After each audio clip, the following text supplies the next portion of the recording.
Hi viewers, today our topic is Lewis concept for acid and base. Lewis actually एक scientist थे G.N. Louis, जिन्होंने acid और base का concept दिया 1923 में. Okay, so according to Lewis concept हम definition इसकी दे सकते हैं फॉर एसिड. एसिड के लिए हम कह सकते हैं लुइस एसिड क्या कहता है, इसको हम लुइस एसिड के नाम से वो करते हैं, resemble that accept electron pair. Okay, और लुइस बेस क्या होता है, इसमें जो बेस होती है हम ये कह सकते हैं डोनेट इलेक्ट्रॉन पेयर. ओके बस, यानी इलेक्ट्रॉन पेयर ये देती है और एसिड इलेक्ट्रॉन पेयर लेता है. ओके बस, ये इन दोनों में एक डिफरेंस होता है.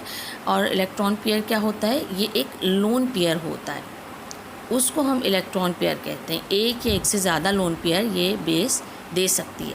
लोन पेयर क्या होता है आपको पता है, लोन पेयर वो होता है जो कि केमिकल रिएक्शन में पार्टिसिपेट नहीं करता, don't take part in chemical reaction.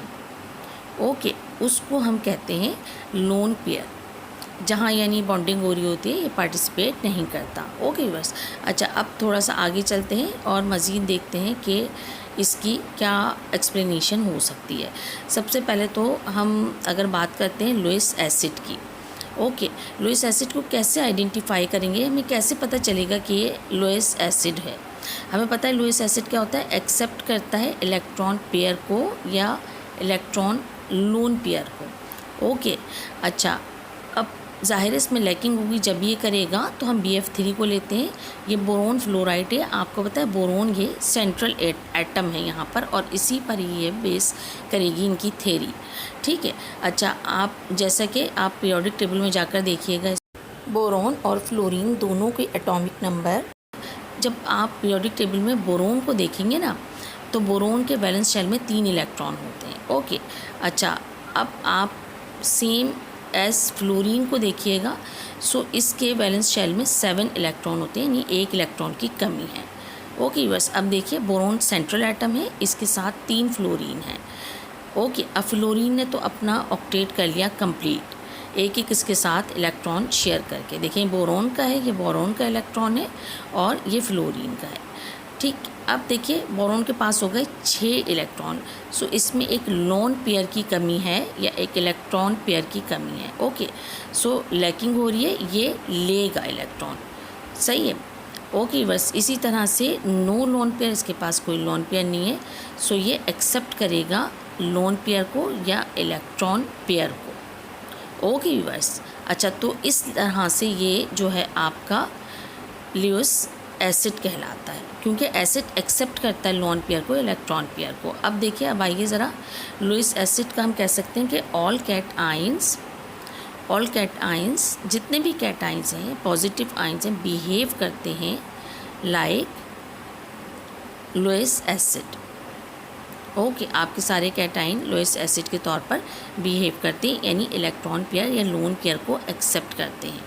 Okay viewers, due two electron deficiency, इसकी रीज़न ये है कि उनमें इलेक्ट्रॉन की डेफिशिएंसी होती है, या इन सिंपल मीनिंग्स आप कह दीजिए लैकिंग होती है या कमी होती है.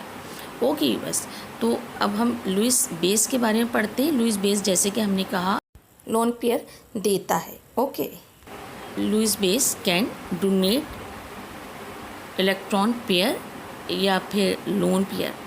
ओके, अच्छा अब वो किस तरीके से, इसकी एक एग्जांपल देख लेते हैं. Let's have a look. हमारे पास लेट्स सपोज अमोनिया है, NH3 को ले लेते हैं. ओके, अब यहाँ पर अगर आप NH3 की बात करते हैं तो जैसे कि आपको यहाँ पर नाइट्रोजन नज़र आ रहा है. नाइट्रोजन क्या है, यहाँ पर एक सेंट्रल एटम है.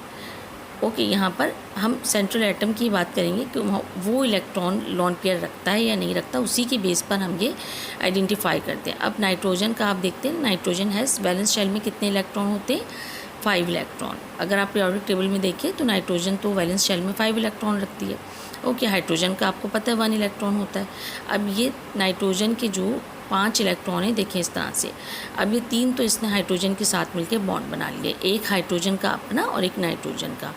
ओके, अब यहाँ पे नाइट्रोजन के पास देखिए लोन पेयर बाकी रह गया है, इसका ऑक्टेट कंप्लीट है। तो ये क्या है, लोन पेयर मौजूद है यहाँ पर। लोन पेयर मौजूद होने की वजह से ये it can donate electron pair और लोन पेयर, तो ये लुईस बेस है। ठीक है, अच्छा इन दोनों को ज़रा मिला के इनका रिएक्शन देखते हैं वो किस तरीके से होता है। लुईस एसिड एंड बेस का मैकेनिज़्म इसकी देख लेते हैं थोड़ी सी। अच्छा, अब ये देखिए यहाँ पर देखिए NH3 है, उसी तरीके से इसने हाइड्रोजन के साथ बॉन्डिंग करी, ये लोन पेयर मौजूद है इसका। साथ इसका हम ले लेते हैं BF3। बोरोन जो है सेंट्रल एटम में, 3 फ्लोरीन इसके साथ है। ठीक है, इसमें यानी कि एक इलेक्ट्रॉन पेयर की लैकिंग है, लोन पेयर की लैकिंग है। अब क्या होगा, नाइट्रोजन अपना जो है यहाँ पर लोन पेयर इसको डोनेट कर देगा, ओके, बोरोन को। और डोनेट करने के बाद इनके दरमियान बॉन्डिंग हो जाएगी जो कि कोऑर्डिनेट कोवेलेंट बॉन्डिंग होती है। अब ये अमोनिया आपका हो गया लुईस बेस, ओके, देखिए लोन पेयर है। और ये बोरोन आपका हो गया है लुईस एसिड, वहाँ पे नाइट्रोजन की वजह से ये लुईस बेस है क्योंकि लोन पेयर मौजूद है। अब हम इसको एरो से ज़ाहिर करेंगे और इनके दरमियान देखें इस तरीके से बॉन्डिंग हो जाएगी आपका NH3, उसी तरीके से हम इसको लिखेंगे और बोरोन फ्लोराइड इससे मिल जाएगा, ओके बस। तो इस तरीके से यहाँ पर BF3 भी साथ में इसके साथ कोऑर्डिनेशन कर लेगा और बॉन्डिंग हो जाएगी। यहाँ पे मैं एरो को इस तरफ शो कर देती हूँ, ऑलराइट, क्योंकि नीचे की तरफ मेंशन है। अब इस तरह से ये पूरा का पूरा आपका लुईस एसिड और बेस की एक मैकेनिज़्म हो गई आपकी, जिसमें नाइट्रोजन ने लोन पेयर डोनेट किया है। अब ये बड़ा इजीली डिफाइन हो जाता है कि लुईस बेस जो है वो इलेक्ट्रॉन पेयर या लोन पेयर डोनेट करता है और लुईस एसिड जो है वो इलेक्ट्रॉन पेयर या लोन पेयर को एक्सेप्ट करता है, और इस तरह से इनके दरमियान कोऑर्डिनेट कोवेलेंट बॉन्ड बनता है। ओके व्यूअर्स, अब आगे देखते हैं। अब इसकी थोड़ी सी आइडेंटिफिकेशन कर लेते हैं, कैसे आइडेंटिफाई करेंगे इसको मज़ीद एग्जांपल्स के ज़रिए से देख लेते हैं। कहाँ लुईस एसिड होगा कौन सा, और कौन सा जो आपका कंपाउंड होगा वो लुईस बेस होगा। लेट्स सपोज AlCl3 को ले लेते हैं, एल्यूमिनियम क्लोराइड को। ठीक है, एल्यूमिनियम यहाँ पे देखिए सेंट्रल एटम की हैसियत से हम लेते हैं। यहाँ पे एल्यूमिनियम का अगर आप देखें तो एल्यूमिनियम के वैलेंस शेल में 3 इलेक्ट्रॉन होते हैं, ओके। इस तरीके से एल्यूमिनियम जो है 3 क्लोरीन के साथ मिलकर बॉन्ड बना रहा है। क्लोरीन का आपको पता है लास्ट शेल में, वैलेंस शेल में 7 इलेक्ट्रॉन होते हैं। तो क्लोरीन का तो कंप्लीट हो गया ऑक्टेट। देखिए इस तरीके से एल्यूमिनियम के एक इलेक्ट्रॉन के साथ मिलकर इसने शेयर करके बॉन्ड बना लिया है, लेकिन एल्यूमिनियम के पास अभी भी 2 इलेक्ट्रॉनों की लैकिंग है या कमी है, ये लोन पेयर एक्सेप्ट कर सकता है, ओके। तो यहाँ पर ये लुईस एसिड हो गया आपका, क्योंकि इसको लोन पेयर की ज़रूरत है, नीड है। अच्छा, दूसरी तरफ आइए, यहाँ पर हम एग्जाम्पल ले लेते हैं। Let's have a look H2O या वाटर की। यहाँ पे ऑक्सीजन जो है आपका सेंट्रल एटम की हैसियत से काम करता है। यू नो ऑक्सीजन जो है हैज़ कितने इलेक्ट्रॉन, 6 इलेक्ट्रॉन उसके वैलेंस शेल में मौजूद होते हैं। And you know very well hydrogen के पास, hydrogen has just 1 electron in valence shell, okay. अगर आप पीरियोडिक टेबल में देखें हाइड्रोजन तो सबसे पहले आता है। अब देखिए यहाँ पे ऑक्सीजन है, इसने 2 हाइड्रोजन के साथ मिलकर बॉन्ड बना लिया, एक इसका अपना एक हाइड्रोजन का। इस तरीके से इसका कंप्लीट हो गया। अब इसके पास 2 लोन पेयर मौजूद हैं, ठीक है। यहाँ हम ये कह सकते हैं it has 2 lone pair, okay, या 2 इलेक्ट्रॉन पेयर। सो इस हवाले से ये जो है आपका लोन पेयर होने की वजह से ये लुईस बेस कहलाएगा आपका। For according to Lewis base हम ये कह सकते हैं, जैसे कि हमने इसकी डेफिनेशन में पढ़ा, it can donate lone pair और इलेक्ट्रॉन पेयर, ओके। ये डोनेट कर सकता है, इसके पास 2 लोन पेयर ऑलरेडी मौजूद हैं, तो ये आपका लुईस बेस हो जाता है, ओके। बस इस तरह से इसकी आइडेंटिफिकेशन होती है। अब यहाँ पर देखिए इसकी थोड़ा सा रिएक्शन करके देखते हैं। यहाँ एक हाइड्रोजन ले लेते हैं जो कि प्रोटॉन की फॉर्म में है, जिसके पास लेट्स सपोज कोई इलेक्ट्रॉन नहीं है। प्रोटॉन मीन्स होता है हाइड्रोजन के पास अपना जो इलेक्ट्रॉन था वो भी अब नहीं है, it has no electron in valence shell, okay बस। सो अभी सिर्फ प्रोटॉन रह गया है।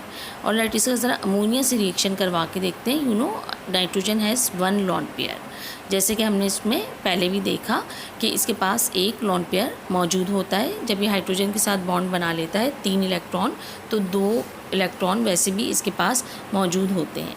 अब सिंपल उसी तरीके से इनके दरमियान रिएक्शन होगा। नाइट्रोजन एक सेंट्रल एटम के तौर पे आपके काम करता है। सो देखिए 3 हाइड्रोजन इसके साथ अटैच हैं। यू नो वेरी वेल, एक लोन पेयर है इसके पास, और ये देखिए एक एक इलेक्ट्रॉन ने एक एक हाइड्रोजन के साथ ऑलरेडी बॉन्ड बनाया हुआ है। अब यहाँ से ये प्रोटॉन की फॉर्म में हाइड्रोजन आ जाता है, तो ये अपना लोन पेयर इसको डोनेट कर देगा। ओके व्यूअर्स, तो इस तरीके से यहाँ पर ये अमोनियम आयन बन जाता है।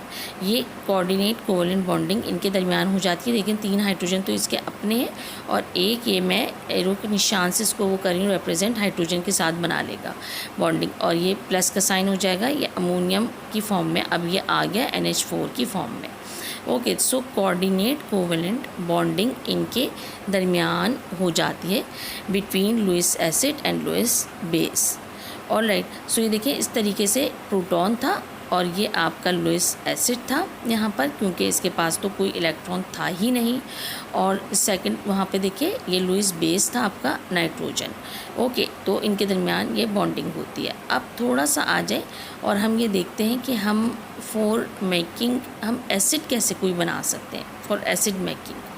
ठीक है, इसके ज़रिए से ये Lewis concept acid and base के ज़रिए से, लेट सपोज आपके पास SO3 है, सल्फर ट्राईऑक्साइड है, दूसरी तरफ आपके पास वाटर है। अगर इनका आपस में देखते हैं क्या सिलसिला है, सल्फ़र जो है आपका सेंट्रल एटम है, यू नो वेरी वेल। अच्छा, इसमें 6 इलेक्ट्रॉन होते हैं, लेकिन 3 तो इसने ऑक्सीजन के साथ मिलकर बॉन्डिंग बना ली। SO3 का ये स्ट्रक्चर होगी, रेजोनेंस होगी, इलेक्ट्रॉन शिफ्ट होंगे। यहाँ पर दूसरी तरफ देखिए वाटर का स्ट्रक्चर है, सामने दरमियान में सेंट्रल एटम ऑक्सीजन है, ये 2 हाइड्रोजन के साथ मिलकर बॉन्ड बनाता है और इसके पास 2 लॉन पेयर ऑक्सीजन के पास मौजूद होते हैं। ओके बस, सो सल्फर ट्राईऑक्साइड में सल्फर के पास लॉन पेयर नहीं है, ये लुईस एसिड है, और ऑक्सीजन जो है ये लुईस बेस है, यानी वाटर लुईस बेस के तौर पर काम करेगा। तो आपको पता है ये इलेक्ट्रॉन को एक्सेप्ट कर लेगा लुईस एसिड यानी सल्फर ट्राईऑक्साइड, और दूसरी तरफ जो लुईस बेस है ये लोन पेयर को या इलेक्ट्रॉन पेयर को डोनेट करेगा, क्योंकि इसके पास 2 लोन पेयर मौजूद हैं, तो एक लोन पेयर ये इसको डोनेट करेगा। तो इस तरीके से इनके दरमियान कोऑर्डिनेट कोवेलेंट बॉन्डिंग हो जाएगी। देखिए ऑक्सीजन ने डोनेट करे इसको, क्योंकि सल्फ़र के इलेक्ट्रॉन्स तो जो है ऑक्सीजन के साथ बॉन्डिंग बना लेते हैं सारे, तो लोन पेयर नहीं होता है। इस तरीके से ये जो आपका स्ट्रक्चर है ये एक एसिड का स्ट्रक्चर बन जाता है H2SO4। देखें सल्फ़र के साथ 2 जगह OH आ जाएगा, इसी तरीके से 2 जगह ऑक्सीजन आ जाएगा इसके स्ट्रक्चर में। ओके बस, इस तरीके से ये आपका बहुत मशहूर ज़माना आपका एसिड है, जिसका से आपको बड़ा वास्ता पड़ता है, H2SO4 बन जाता है। Lewis acid and base concept के थ्रू ये चीज़ हो रही है। ओके बस, अच्छा आगे थोड़ा सा इसको और लेकर चलते हैं। मेकिंग आयंस, आयन कैसे बन सकते हैं इसके ज़रिए से, Lewis acid and base concept के ज़रिए से, तो इट्स ऑल्सो वेरी ईजी।